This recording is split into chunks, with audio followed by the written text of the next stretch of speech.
Bom, esse vídeo aqui é para quem me segue há muito tempo no Instagram. Todo mundo que me segue sabe que eu sempre defendi que a interpretação do artigo 1694, que trata da fixação da verba alimentar, ele diz que primeiro você precisa aferir a necessidade da criança para só depois você rumar para a possibilidade do pai. Eu estou com um caso concreto aqui muito interessante. Foi uma ação de alimentos distribuída em nome do menor, óbvio, só que representado pelo pai, que é quem detém a guarda da criança. Em todos os casos, quando a representação é feita pela genitora, o Ministério Público e o próprio juízo diz que as necessidades são presumidas. E de fato elas são presumidas. Mas a partir do momento que você planilha essas despesas, acaba-se a presunção, né? E se torna materializada as necessidades da criança.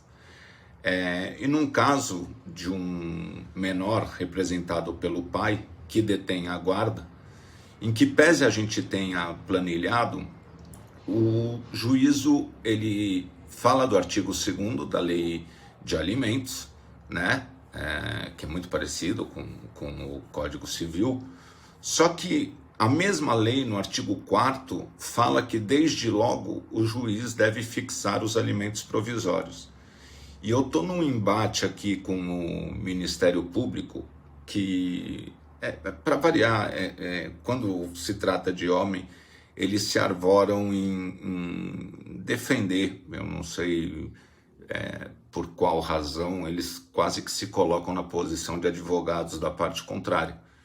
E que ele diz que os alimentos, as necessidades do menor, em que pese presumidas, devem ser trazidas planilhadas pelo representante da criança, no caso o pai.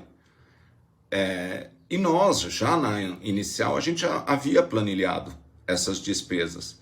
E eles insistem, antes de fixar uma verba provisória, que a gente demonstre a necessidade da criança que se encontra sob guarda do pai. Nesse caso, é o que eu pergunto: como e por que tratam de maneira desigual os iguais?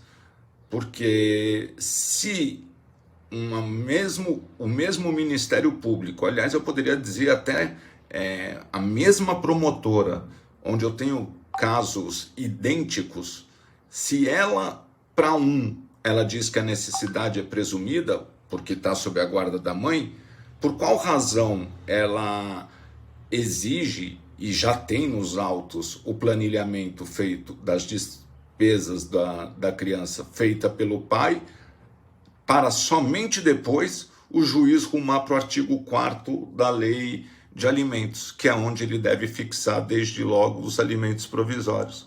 Eu não consigo entender essa diferenciação. Então, assim, eu entendo, concordo com o Ministério Público no caso desse entendimento, né, em que, primeiro, de fato, vamos analisar as necessidades da criança e depois ver as possibilidades do pai, mas não pode haver dois pesos e duas medidas. E é o que está acontecendo e, para mim, é descabido. Falou? Valeu, pessoal. Um abraço.